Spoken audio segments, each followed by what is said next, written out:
अगर आप भी इस्तेमाल करते हैं यूपीआई या करते हैं ऑनलाइन पेमेंट तो हो जाइए सावधान, क्योंकि हो सकता है आपका यूपीआई बंद। 1 अप्रैल से होने वाले हैं नए नए नियम लागू। NPCI national payment corporation of India ने कुछ नए नियम लागू किए हैं जिसका आपको जानना बहुत ही ज़्यादा ज़रूरी है। तो क्या है ये नियम, चलिए आइए शुरू करते हैं। तो मैं हूँ फैयाज़ अहमद अंसारी और आप देख रहे हैं फैयाज़ ब्लॉगर चैनल। और 1 अप्रैल से NPCI national payment corporation of India ने नए नियम लागू किए हैं, जिसके तहत जिन जिन लोगों का यूपीआई से जुड़ा हुआ मोबाइल नंबर लंबे समय तक बंद रहता है, यानी उसमें रिचार्ज नहीं रहता है, तो ऐसे नंबरों को बंद कर दिया जाएगा और ऐसे यूपीआई ट्रांजैक्शंस को बंद कर दिया जाएगा। इसके लिए आपको ये जानना ज़रूरी है कि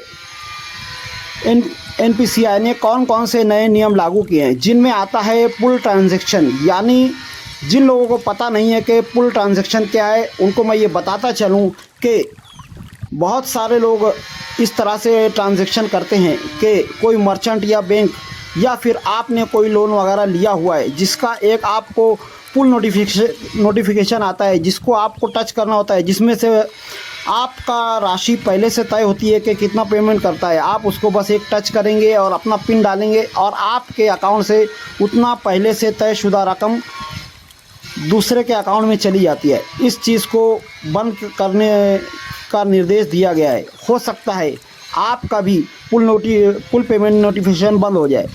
इसके लिए आपको बहुत ही ज़्यादा सतर्क रहने की ज़रूरत है। और एनपीसीआई ने ये कायदा इसलिए लागू किया है ताकि ऑनलाइन पेमेंट में होने वाले फ्रॉड्स को बंद किया जा सके। इसी तरह से बहुत सारे लंबे अरसे तक बंद रहने वाले मोबाइल नंबर जिनका लिंक बैंक से जुड़ा हो, इस तरह के बैंक के अकाउंट्स को भी बंद करने के निर्देश दिए जाने वाले। यानी अब होगी हर हफ्ता बैंक की चेकिंग, हर अकाउंट की चेकिंग होने वाली है कि किस किस अकाउंट में जो नंबर एक्टिवेट हैं, बैंक से जुड़े हुए हैं, वो नंबर चालू हैं या बंद। ऐसा ऑनलाइन स्कैम, ऑनलाइन फ्रॉड को रोकने के लिए किया जा रहा है। यानी ये एक अच्छा कदम है, पर इसके लिए होने वाली तकालीफ से आपको बचने के लिए आपको जाना होगा अपने बैंक में और आपको देखना होगा कि आपका जो नंबर बैंक अकाउंट से जुड़ा हुआ है वो चालू है, एक्टिव है या नहीं। अगर नहीं है तो उसे एक्टिव करवा लें, या फिर दूसरा आपका एक्टिव नंबर बैंक अकाउंट से लिंक करवा लें और होने वाले फ्रॉड से बचें। इसी तरह से आपको अगर कोई पुल पेमेंट का नोटिफिकेशन, कोई भी मैसेज आता है जिस पर पहले से तयशुदा राशि है, तो उसे बिल्कुल भी टच करने की ज़रूरत नहीं है, क्योंकि इससे आपके बैंक अकाउंट से खाता हो सकता है खाली।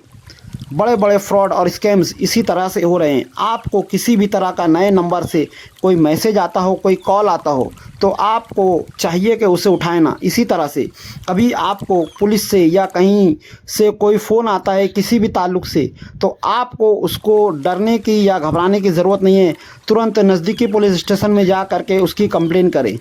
याद रखिए, कोई भी पुलिस ऑफिसर, कोई भी गवर्नमेंट के लोग आपको फ़ोन करके किसी भी तरह के पेमेंट का सवाल नहीं कर सकते हैं। ना ही किसी भी पुलिस ऑफिसर या किसी कर्मचारी को ये अधिकार है कि वो आपका आधार नंबर या आपसे ओटीपी जानने का हक रखें। ऐसा इसलिए किया जा रहा है ताकि जितने भी ऑनलाइन फ्रॉड्स और स्कैम्स हैं उन्हें बंद किया जा सके, उन्हें ख़त्म किया जा सके।